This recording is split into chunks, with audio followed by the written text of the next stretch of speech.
Each year, Microsoft Research hosts hundreds of influential speakers from around the world, including leading scientists, renowned experts in technology, book authors, and leading academics, and makes videos of these lectures freely available.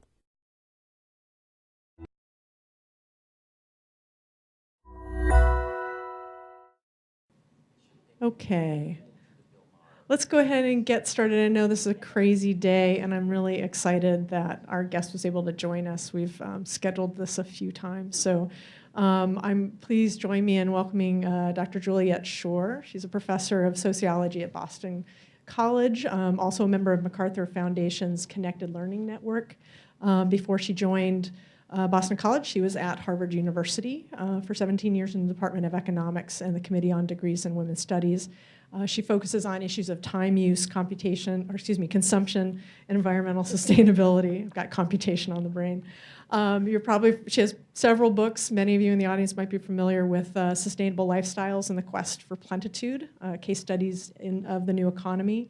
In her previous work, The Overworked American, which is a foundational text for people thinking about the decline of leisure. The subtitle of that book from 1992, and The Overspent American, Why we want what we don't need, which is one of my favorite titles. So please join me in welcoming Julie to the stage. Great. Thank you. Well, thank you, Mary. It's great to be here. Since we just have an hour, I'm going to jump right in. And this is a paper on some of the nonprofit sites in what's called the quote-unquote sharing economy. As people know, the sharing economy is a very controversial topic. And in my project, we're looking at a lot of different issues connected to it. Today, I'm going to focus on a subset of what we've been doing. Let me just tell you a little bit about the project before I get into this particular paper. It is originally was called Connected Consumption, and now it's Connected Consumption and Economy. It's part of a MacArthur Research Network. I have the privilege of being in a sister network to the one that Henry Jenkins is involved in. This is our website, and most of our papers are up there. But we've been studying these sites since 2011. I have a research team of total of 8 PhD students, not at any one time. We've done, at this point, over 200 interviews, hundreds of hours of participant observation. We have 8 completed case studies. We're getting into some quantitative analysis now of Airbnb, and we're asking both sociological and economic questions. And this is just, these are the members of the team. And there's Luca, by the way, Tom, so you can see a picture of her. So I'm going to just run through the case studies that we've done, and a few of them are in today's paper. So we started with the TimeBank, which is a multilateral barter exchange. So we started with the nonprofits. The second is a food swap, where people come and trade prepared foods with each other. A makerspace, a place of shared tools. Members come and they can use those tools.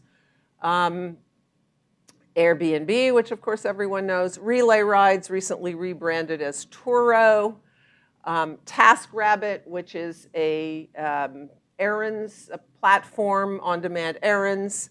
Skillshare, which is open access education. Skillshare is one of the sites in a larger case on open access education. That's the one that Luca is doing. And that's sort of people who are using online, mostly free educational materials. We just started Postmates, which is a mostly bicycle delivery service. We have a larger, we're doing a project now on quote unquote gig labor. So we're also looking at Favor, which is another one like this. And so those are the case studies. And I'm going to tell you more about the 3 that I'm going to get to today: the TimeBank, the Makerspace, and if I have some time, the food swap. So let me just start by laying out the question that this paper asks and what we think the contribution is. And that is, we're looking at how social inequality and mostly class, although the paper also talks about race and gender, how it is reproduced at the interpersonal level. So people like Pierre Bourdieu have basically argued that social life is, class structures social life, and it does so differently within fields. And so we're looking at the consumption field, generally speaking, even though some of this is, the makerspace is a production environment, but it sort of goes into the consumption. We could talk more about that. So Bourdieu argues there are different kinds of capital in the world. There's not just economic capital, which is the sort of standard view, but also social capital. Social connections, of course, became a very widely used concept by researchers. And his, I think his most sort of biggest contribution is the concept of cultural capital, forms of knowledge, skills, education, and advantages which confer status. In this paper, we're looking at people who have a lot of cultural capital. Shorthand, kind of education and taste, family upbringing, and the educational system are how you build cultural capital. And you can use your cultural capital to get status in particular contexts. And that's what we're going to be looking at, the way that's happening in these sites. Yes? Yes. Which is, so you mentioned all these examples of sites that you're looking at, and in the paper you think about more these smaller scale sites that are maybe less widely known to the public, and then you also mentioned some very broad ones like Airbnb and so forth. Do you want us to, like, just as a matter of interpretation of what's going on, think of these things you're going to cover in more detail as models of some sort for these broader phenomenon, or like how do you see them fitting together in the broader project? No, let me just, okay, I don't remember, I think I took out a slide that would answer your question. I'm going to come back to it in 2 seconds, but yeah. So I'm going to use the term practices of distinction, basically distinction being something which confers status. When someone acts in a distinguishing way, they're deploying their cultural capital in a field. A big innovation of Bourdieu is to understand there are these different forms of capital, and people can use one or another to gain status and position, and they all connect with economics. So you can use your cultural and social capital to gain economic capital. You can't always go in the other direction, but you often can. Okay, so we're going to be studying the ways in which cultural capital is deployed at the micro level in these sites as people try and position themselves, and how inequality, in this case mostly class, gets reproduced. So, okay, so the slide isn't there. The couple differences between these cases. The cases I'm focusing on today are nonprofits. So they're very different than Airbnb, TaskRabbit, et cetera. They are also, as you noted, smaller scale. So in some cases, the food swap and the makerspace are actually located in a particular place. So there's an actual site. The TimeBank is more like a typical platform economy in that it exists online and people make the exchanges out in the world. It's a peer-to-peer. The makerspace is really, it's not a peer-to-peer because it's a nonprofit that owns. The food swap is a peer-to-peer. So does that answer your question? Yeah. And we've asked different questions about the for-profits than the nonprofits. I mean, there are some of our papers incorporate them all, but some of these sociological dynamics that I'm going to talk about are much more prominent in the nonprofits than they are in the for-profits. Okay, so the title of the paper was Paradoxes of Openness and Distinction. And so what we're referring to there is the idea that these are sites which have an overt commitment to openness, or access as they are is often termed, and even more than that, to some of them have a really strong egalitarian ethic in them. And yet, at the same time, you have these really intense processes of class reproduction and class positioning going on. So that's the paradox that we're interested in. And I want to start to sort of set that paradox up by just showing you some parts of the mission statements of these. So the TimeBank The mission is to nurture and expand a movement that promotes equality and builds caring community economies through inclusive exchange of time and talent. Very strong egalitarian positioning. And in fact, of all of them, it has the most structural, the biggest structural commitment to equality, because its rule of exchange is that everyone's labor is equal, regardless of what it is. So an hour of lawyering services equal an hour of dog sitting. An hour of software coding equals an hour of driving to the airport. So all services are valued equally, a huge departure from the market valuation of these services.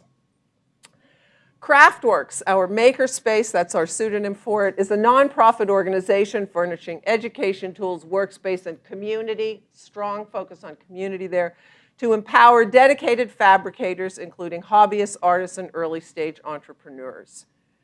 The food swap. The goal is to create an outlet for sharing surplus foods and offer an alternative to store-bought items, helping swappers eat locally, sustainably, and affordably. A little bit less of the equality in the mission statement, but you'll see there is, it also operates on a one-to-one ratio for provision, and actually this thing, which is a mason jar, a ubiquitous item at a food swap.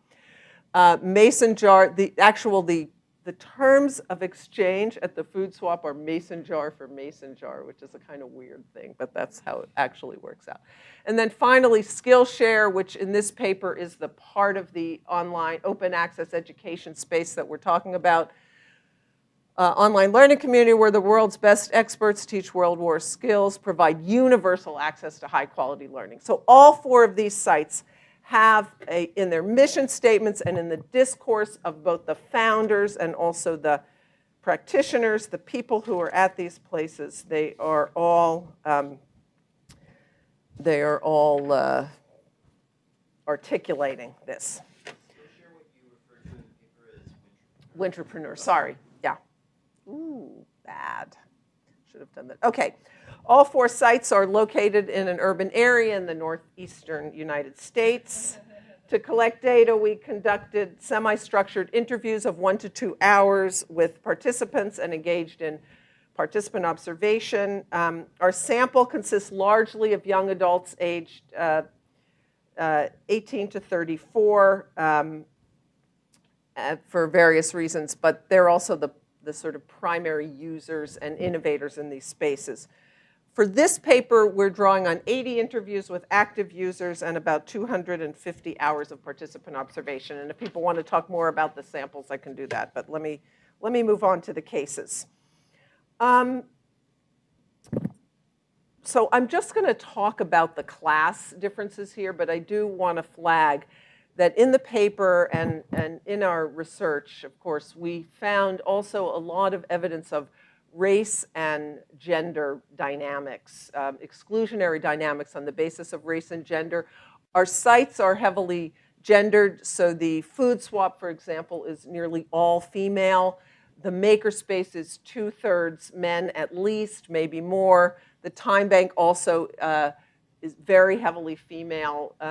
The open access learning is more gender balanced. And these sites are all really overwhelmingly white, and participants, for the most part, articulate a discourse of color blindness, and that's something we could also get into. But I'm going to talk about the class stuff. So I'm going to start with the TimeBank. This is just a screenshot of, it's a quite old-fashioned, sort of antiquated interface.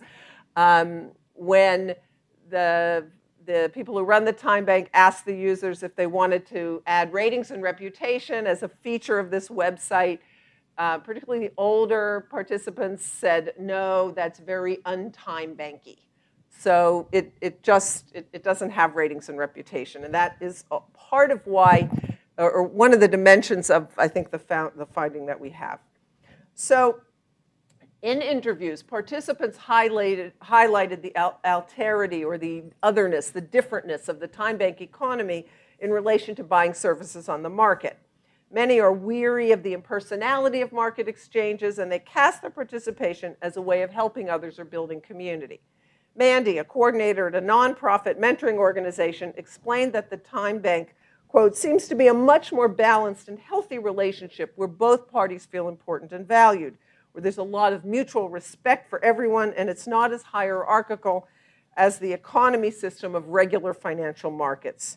Victoria, a recent college graduate who wanted to be engaged in community building, lamented that the market model of providing services disconnects people. Reflecting on a recent exchange with a mechanic working on her car, she complained, "I didn't even have to talk to him after he finished my car. There was so little interaction there, and there was something very important that happened. I put a lot of money into him fixing my car, and there was nothing really there afterwards." That's a lot of trust, like I had no real relationship. It's crazy, but it's actually really normal. So many of these participants were very critical of the impersonality of the market and of the marketization of personal services and so forth. Now, the TimeBank for these people is something, as I say, really different, alternative to the market. It's an almost utopian space where ideals of fairness and egalitarianism are really present, and that's a big part of what draws people to the TimeBank. People normally think of money, the economy. You get a service and you pay for it. People don't even think another world is possible, said one participant.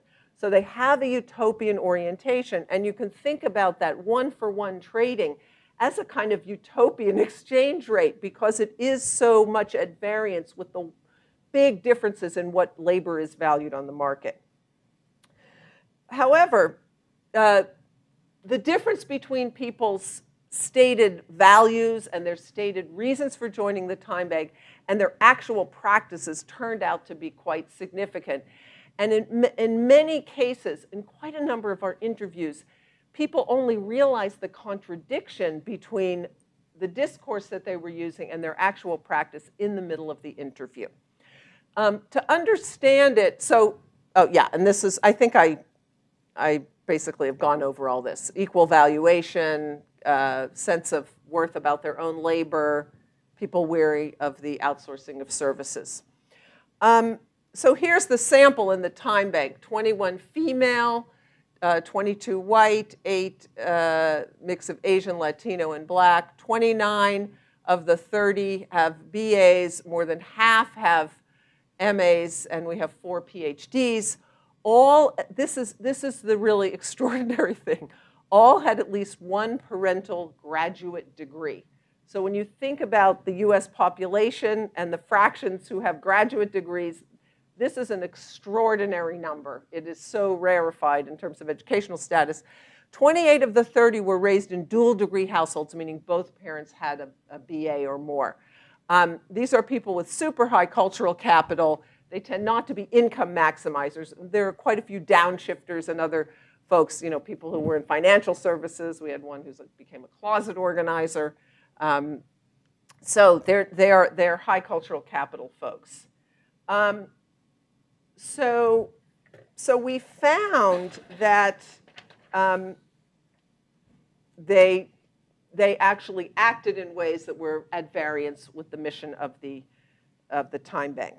Sam, a white 33-year-old woman with a master's degree, laughingly confided, "I'm going to be totally blunt here. There's a lot of educated white lady skills on there, and not so many, you know, like carpentry and plumbing and electricity and hairstylists, all those things that don't tend to be your stereotypical educated white Cambridge lady skills."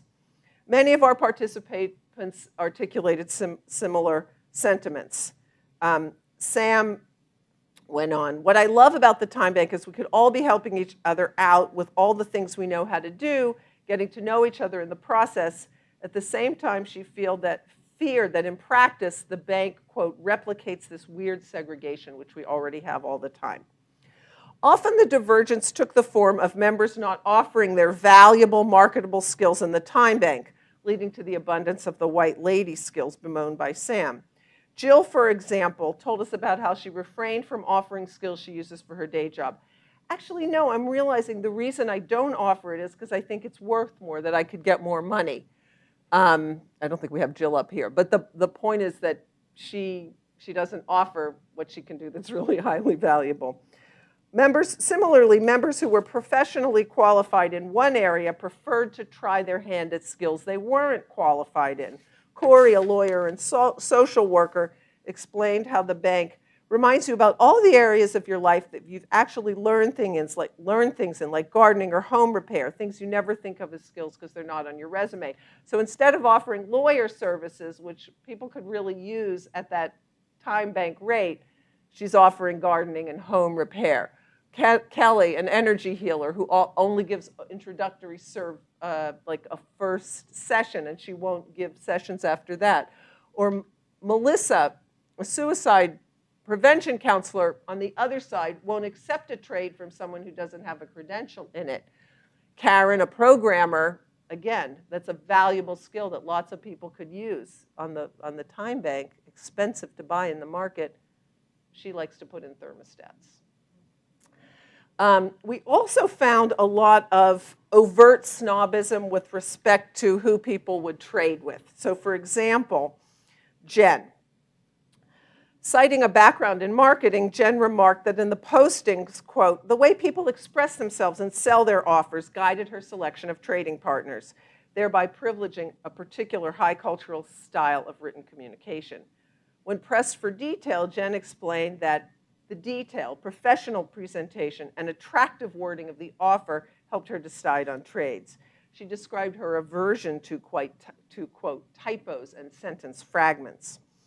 Likewise, Anna, a member who jokingly referred to herself as a crunchy granola wholly devoted to the concept of the TimeBank, described having reservations about not using credentialed professionals for services. She wouldn't use them for electrical work, plumbing, home repair, car repair. That could be really disastrous, she said. So overall, we found that 3/4 of the people who made statements supporting the egalitarian ideals of the TimeBank unwittingly negated them in some way by saying that their time was worth more than other people's time. And often informants recognize this contradiction in the middle of the interview. So what that meant was that trading volume in the TimeBank was rather low because these people who are sort of both enacting their own cultural capital or distinguishing themselves from others or demanding high levels of credentials or cultural capital from other people were unwilling to make matches, so that the sort of extent of this cultural capital positioning really impeded the development of a robust trading economy.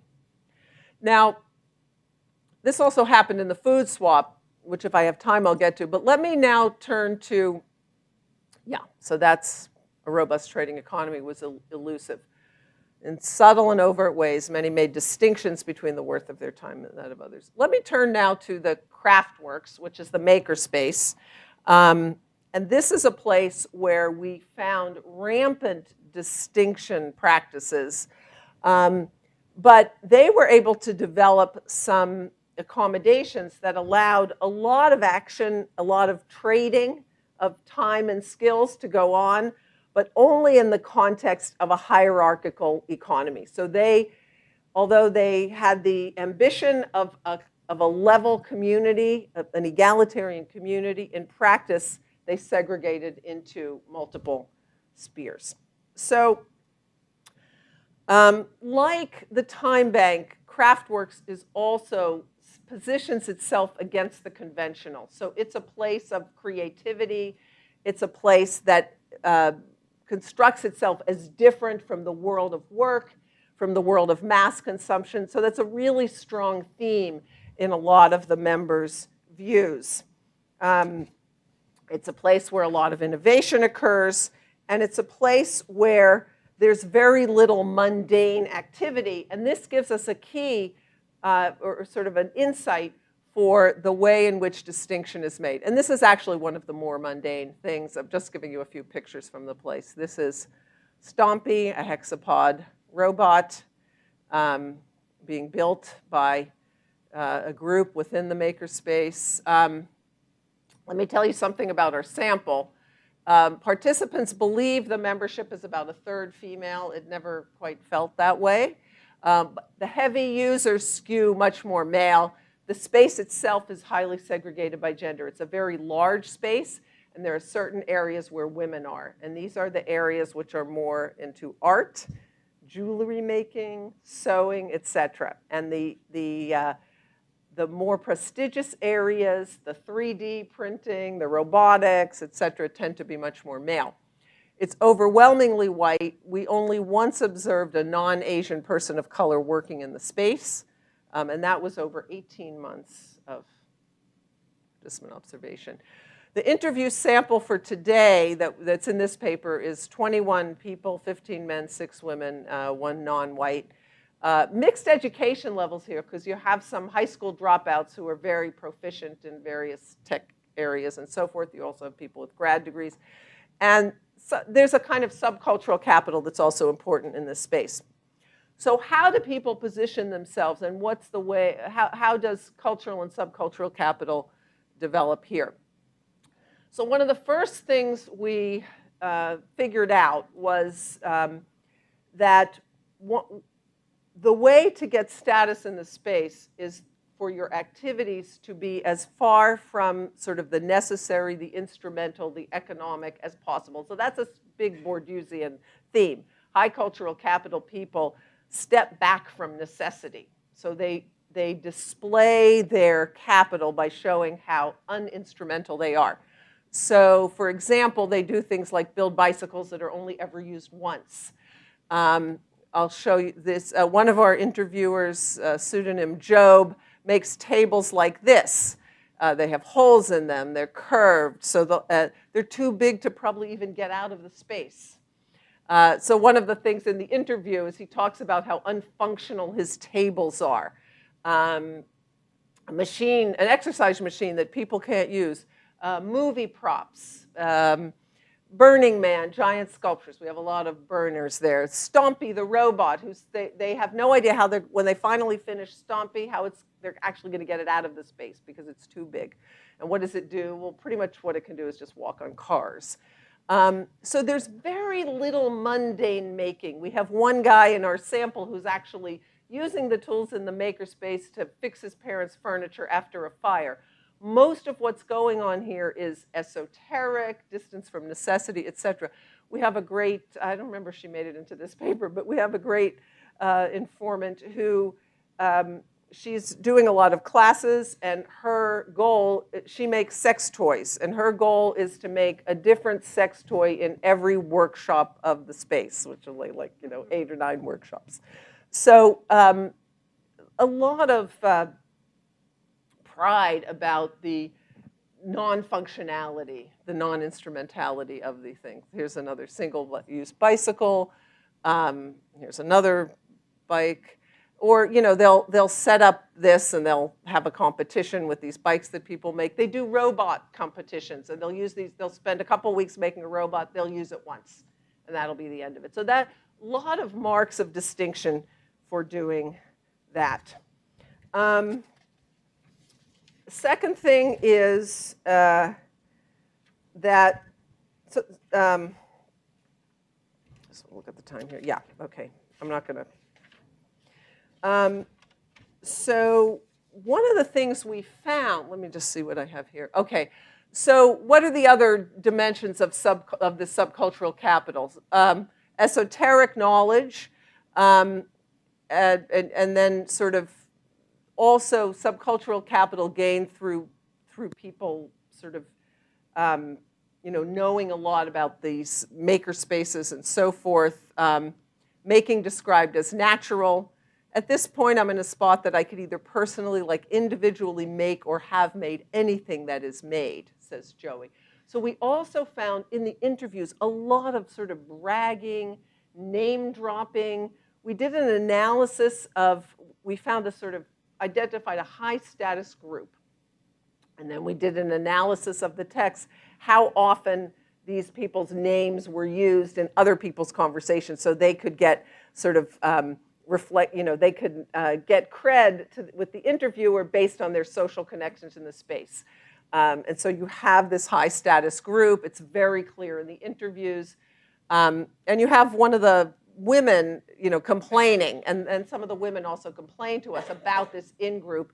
A lot of one-upsmanship that goes on here. Esoteric cultural knowledge. Okay, I didn't know what this was from when I went there. Someone had to tell me. Maybe some of you don't know either. It's from Doctor Who. Yes. Just a lot of in-group knowledge. We also found other indicators of the status hierarchy. So I want to show you this one. The space, when they started the space, they had a really great idea, which was to build these walls that gave people a little bit of privacy, but weren't so high that they separated people from each other. It was really wonderful. So the whole idea was to build community by keeping these walls down. But what have the high status people do? They started building up. So they've created these fortresses in there. People rent space here. They've created these fortresses to get more status, claiming more space. You can also read the status map by where people are located in the space. So the highest status people are in the center of the space. When we got our rental area, we rented a space for our research, we were sent to an area of the makerspace that is called the suburbs. So it's very out there. And there's a main thoroughfare there are a lot of tours done at this space, a main thoroughfare that people stick to that high status corridor. I love this quote. This is the guy with the tables. I don't know what I do. I know how to make all kinds of crazy stuff, and MIT gives me money for that. So that's, we got a lot of that. So we also found here that there are two currencies, unlike the food swap and the TimeBank, in which there's a single currency, and which is a feature of one of the things we talk about in the paper is Viviana Zelizer's concept of a circuit of commerce, something different than a market or a hierarchy or a network, but it's trade relations among people. The idea is that there's a common currency. Here, there's a dual currency. High status makers trade amongst themselves for beer. So when they ask each other for favors or to teach each other how to do things, they never use money. That's a polluted currency. The sacred currency is beer. But they won't trade with ordinary people for beer. So if there are people who just got to the space, low status people, middle status people, for them they trade with money. So they trade down for cash and amongst themselves only for beer.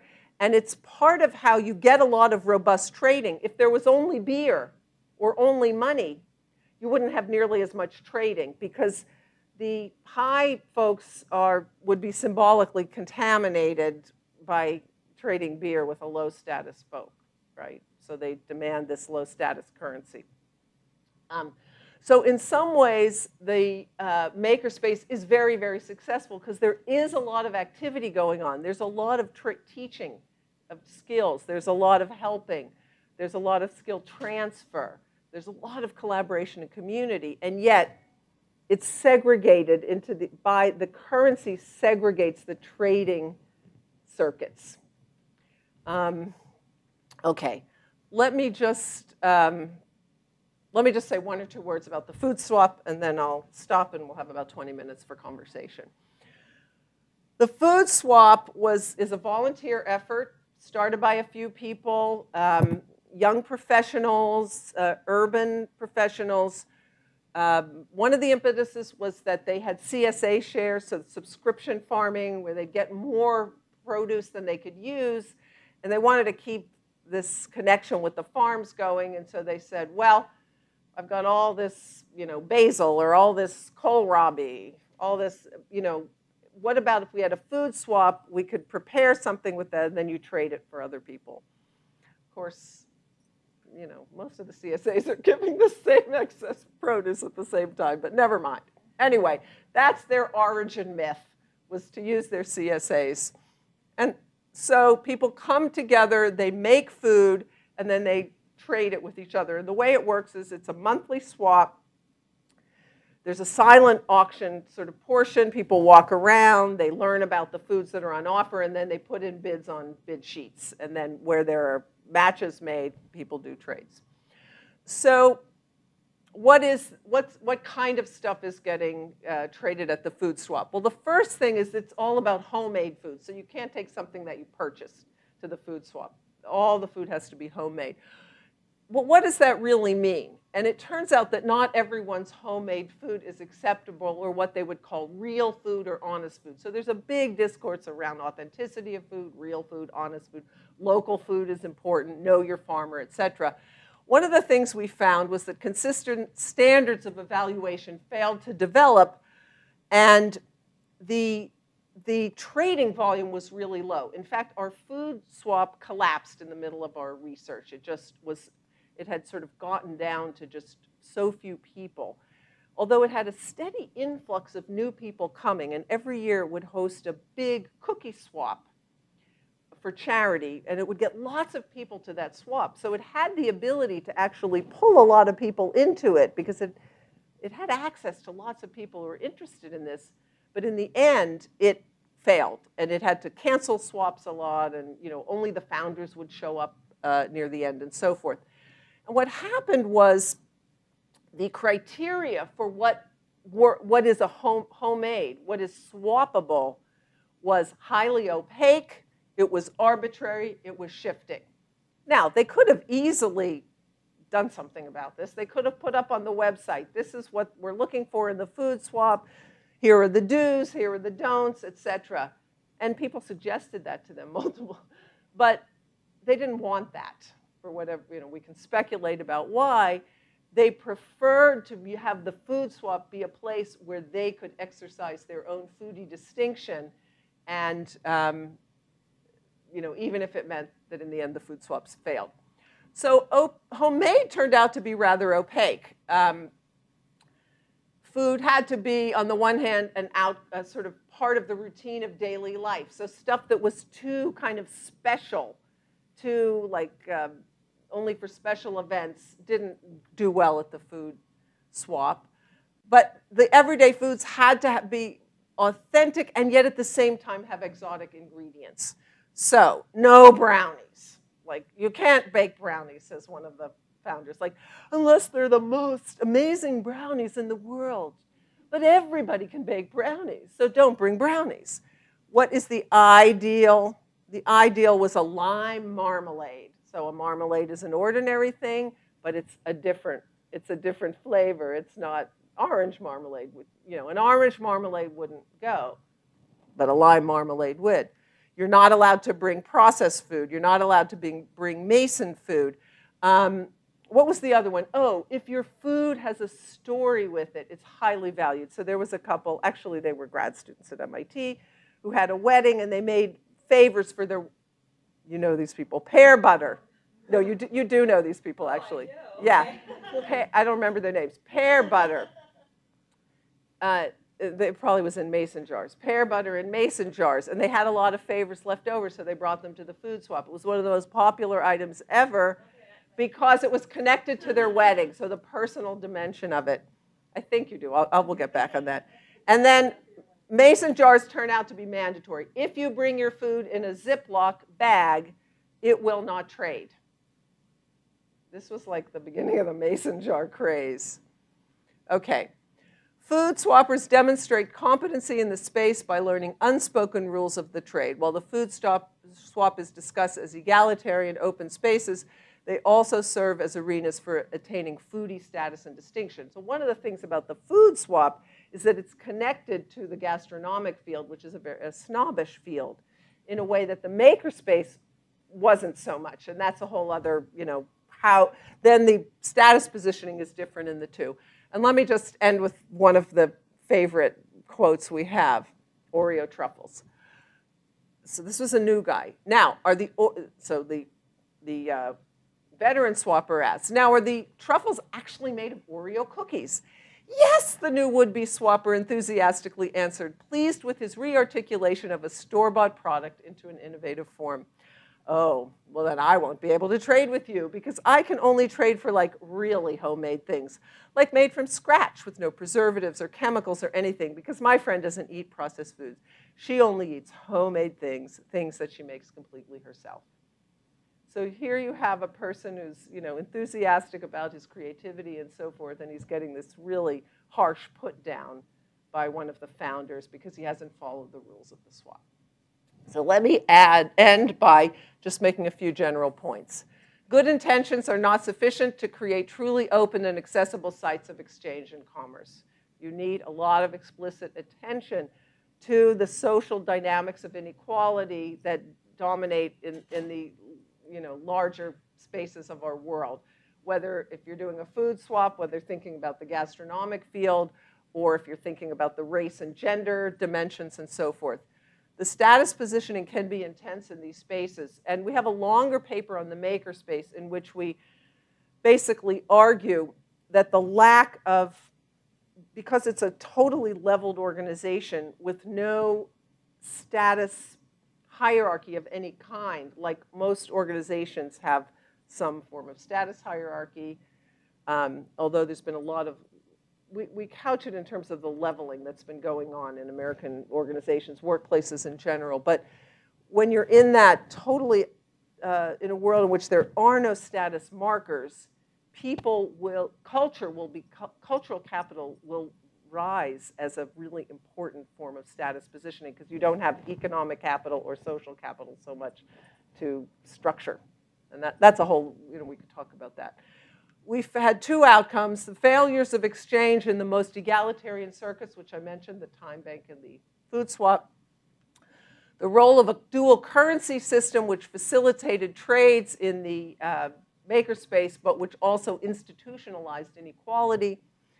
And this was that point I just made, that the lack of visible status markers led to more competition via cultural capital in the makerspace. So let me end there and open it up for discussion. If you're comfortable, I'll let you field questions. Sure, yeah. I'm wondering to what extent you think that the fact that you were interviewing people in this city affected this. My sense, having moved here 3 years ago from the Midwest, is that this is a particularly status-oriented metropolitan area. And I wonder if, even in, say, Chicago, if these would play out the same way in these kinds of spaces. So I would say this is, here the status competitions are more on culture and social capital. I mean, if you compare Boston to, say, Dallas or Los Angeles or so forth, there the status competitions are more about money. So I wouldn't say that it's a more status-oriented place than some other places in the country that have different status competitions. So, but I would agree that there's a lot of social and cultural capital status competition here. Not to say that there's no economic capital competition here, but this is we're the university capital of the country. Cultural capital really matters here a lot. So that is, I think that is, will help us see the levels of status competition that will affect the levels. So in Chicago, you may have a lower level compared to here. I think you would probably see some of these dynamics, but in a different way. The Midwest also has its own, the way cultural capital works also varies across a country. So there are regional variations. And also, I mean, one of the things Bourdieu argues is that the metropoles, or the sort of the big cities have, Paris has the most, and then the regional centers have the next in terms of both economic capital and cultural capital. So we are in a super high cultural capital area here. So I think it would affect the level. I don't know that it would change the basic analysis. It just, there would be less of it. It might present somewhat differently. But I don't think it's the case, and I don't think it's the case that you wouldn't see this anywhere else. I think you do. But you would have to look for it also in somewhat different ways. You wouldn't see this somewhere else, or you would see it everywhere else. That this, you mean, is the idea that people in a supposedly egalitarian space are nonetheless using distinction to create status hierarchies and position themselves as elites Right. in ways that the people who should be being brought up by these rhetorics, in fact, find exclusionary. Yeah. Yeah, that's what I mean. Yeah. You do something a little bit predictive with your work? Like if you were to see a new space, could you guess who or what type of person would be the high status person in that space? Yes, but I think to some extent it will vary by the type of space. So there are some things that will, one of the, like in the maker space, for example, people who had high status in associated fields, so like at hacker spaces, or people who had connections to some of the high status institutions in here, like the guy who talks about MIT, or some of the robotics people had been in some of the companies around here. So there's some, what we would call sort of transportation of status from one place to another. And how much that will dominate will depend on sort of how alternative the field is. So the site is, so if you have an innovation that's really attempting to be very different, it will be sort of harder to just automatically transfer status from one place to another. But I do think this is another interesting point, I think, and this may speak to your question too, how it may work differently in some different regions where, I mean, one of the questions is how much a new institution, whether it's a new economic institution of the type that we're looking at, just adopts the dominant configuration of capital and status and so forth from the fields that it's adjacent to or connected to, and how much it's really trying to do something different. And that will also matter. There are maker spaces that just pretty much adopt the dominant, and so the people who have status there are the ones with the certain kinds of jobs. But here's an interesting thing about this makerspace. No one ever talks about their outside. That was a very rare point, someone talking about their outside job. In fact, he didn't even really tell us what it was. That this is a space where people can leave behind that world. And part of what that does is you don't get the status from that world. So then you have to recreate it. You have to jockey for it in a different way. So yes, and yet I also think, I'm just not sure how much we know about a lot of this stuff yet. Like in the sociological literature, this is one of the first studies that really looks at this sort of the micro level, the interactional level. So because Bourdieu was kind of looking at a more macro level. So I'm not sure we have that one prediction in the makerspace paper about a leveled organization will call up all this cultural capital competition. Yeah.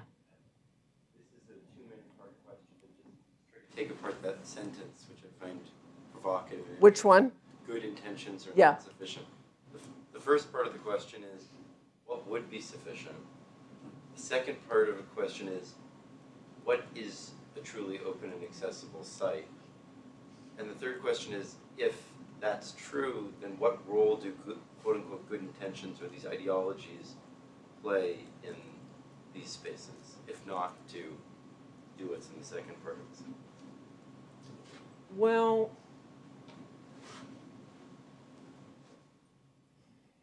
I don't know the answer to any of those. I could speculate a little bit.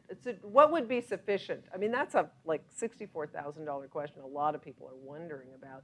Structure matters. So I think one thing we learned from the makerspace case was that total lack of structure led to just rampant status positioning. On the other hand, you can get the structure. You can put the structure in, like in the TimeBank case, in a way that really undermined its ability to have a robust economy. So if you get too far away from the market, you may really have problems. If you get too close to it, you're just going to reproduce the inequalities that are there in the market.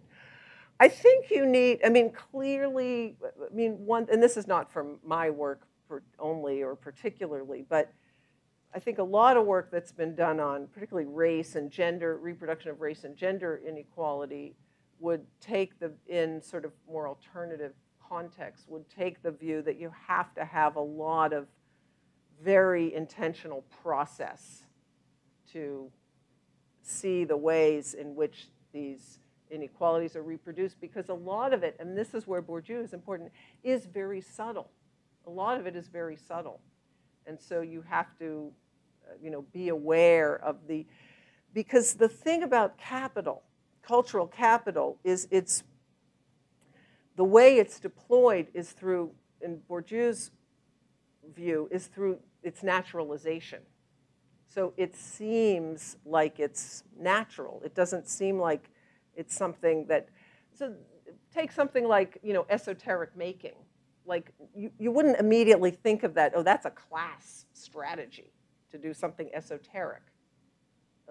Maybe you would if you were from, like our one guy, I didn't read that quote, but the one guy who's like, fixing furniture and stuff, who says, I don't know what's wrong with these people here. They never make anything useful. He sees it, but nobody else ever talks about it. So for Bourdieu, the deployment of capital is naturalized. So you've got to go through a process of a reflexive, to use a sociological jargon, a more reflexive process to sort of figure out what are the ways in which you are deploying your cultural capital. It's like all that stuff about unpacking white privilege. It's pretty much just the same thing, that people don't see it. And so I think they clearly have to go through that, and then you've got to figure out what you can put in place, structures that you can put in place to kind of try and minimize it. Yeah, Lana.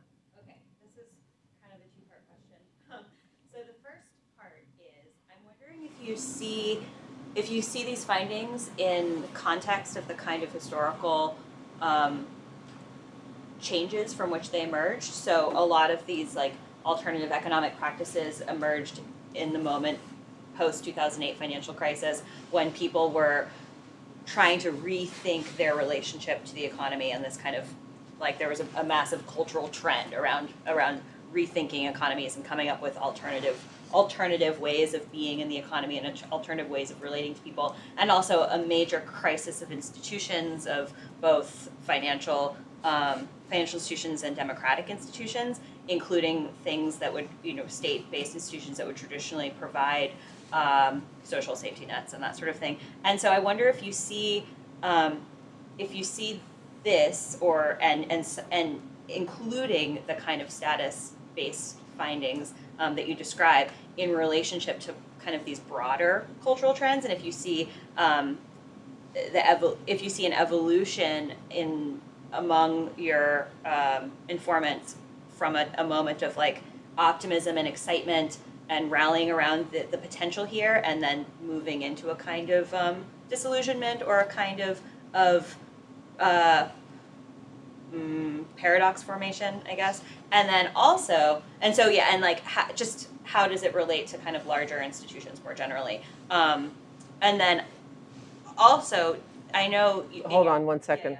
Yeah. I'll let you do the second one, but I'm going to forget the first one. Oh, no, okay. I was gonna say, and then I also know that in your own thinking and your own funding around this kind of work, there's been a move from a kind of exploration of possibilities to a kind of critique, it seems. And so I was just also wondering if also in terms of your own thinking, how is these shifts taking place? Yeah, okay.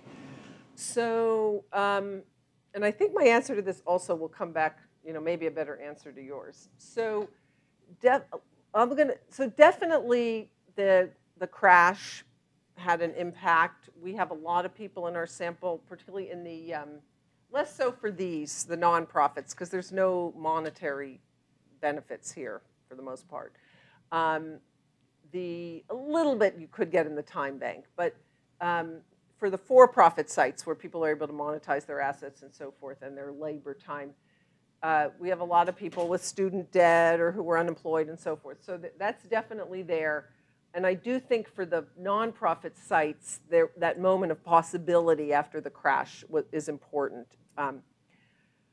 The cynical interpretation of what's going on is that this is a group of people who were experiencing downward mobility as a result of all these economic changes and are kind of mobilizing to create new spaces that will give them opportunity and status and privilege and so forth. So that's the, that's the more cynical way of doing it, thinking about it. The less cynical way, and in that interpretation, the rhetorics and the discourse are very thin. And I think, we can definitely say that about some of the for-profits. The rhetorics, the progressive rhetoric is thin. With the nonprofits, it's a mix, I think. But I guess the other way to answer this question, which connects with this, is it was naive to expect that it would be possible to build something very alternative out of this moment without much more history and practice of really progressive solidarity and progressive practice. Because basically, these are, the people who are coming into a lot of these are people who don't have a history of progressive practice. It's not like, we hear there's so much talk about Mondragon, and the cooperative movement and so forth. Mondragon, this is a place that had an enormous history of solidaristic relationships, a really strong working class, a strong, other institutions, or the parts of northern Italy now that have really vibrant sharing economies that really are sharing. But these are places that have decades and decades of progressive practice. So, to take people who really have very little experience in that, who have mostly very individualistic upbringings and practice, and expect them to be able to automatically create solidaristic institutions is naive, I think. So, that may be part of what we're talking about here, but I do think that, which is not to be so pessimistic as to say it can never happen, it's just, it's not going to happen overnight. Now, in terms of the sort of trajectory of opinion about the sharing economy, I would say that certainly the discourse, and for many of the progressive people who got involved in it, they saw a lot of promise. They now have feel very disappointed. For me personally, I would say, I'm kind of in between those extremes. I maybe am less optimistic than I was when I started, but I was not ever, jumping up and down about the for-profit part of it. And that's part of why we structured our work, the for-profits and the non-profits, because I always felt that the for-profits, had a pretty high likelihood of going to, what I called in my book business as usual, but basically very sort of normative relations, and their ability to create something really profoundly progressive and alternative, there's always a question there. I am pretty, I do feel, I do like this whole movement toward platform cooperativism and so forth, and I think that is something that actually could, maybe move us in that direction. Mary, I think you had your hand up. I did. I have time for one more question. I don't want to steal it because I'm going to get to talk to you again. So maybe I saw 2 hands go up, so I'll leave it to you. Yeah. Okay, so thank you for your talk. That was really cool. I just wanted to kind of follow up on something that you just mentioned about maybe one of the more cynical interpretations would be about people in a time of downward mobility kind of seizing another path towards some kind of power or status or privilege. I was wondering if the people that you talked with spent time talking in a reflexive way about the ways that they wielded power, whether in a formal or it sounds like almost entirely in an informal way, or if even the discussion of that itself was taboo. This is something that seems to pop up a lot in people who are putting together kind of digital shared spaces where they'll talk uncomfortably about their rules and kind of play down the way that they enforce what happens on their sites. And I'm wondering if there's something analogous, a discomfort with power or an inability to address it happening in the sites that you're looking at. Okay, so just the caveat to my answer is that we don't have, in this sample and in a lot of the work, we're not we did some interviews with the people who actually have formal power in these sites. For the most part, we're just talking to ordinary users, okay? I mean, some of them might be high status. Obviously, we're talking to a lot of high status users. I would say people were not particularly uncomfortable about that. So for example, in the TimeBank interviews, when people kind of realized the contradictions of their own position, it wasn't like, oh my, I can't talk about that. They were sort of, oh wow, that's interesting. You know, it was sort of more of a self-revelation.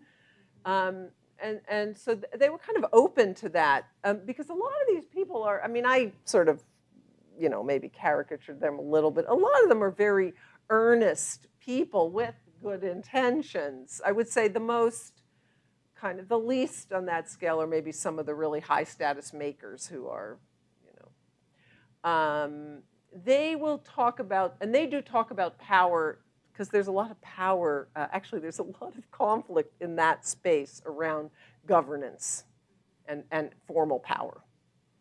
And they're perfectly happy to talk about it. So it's not, I wouldn't say they're reticent about that. Yeah. We have a reception outside, so I encourage you to follow up with Julia. So thank you, Julia. Thank you.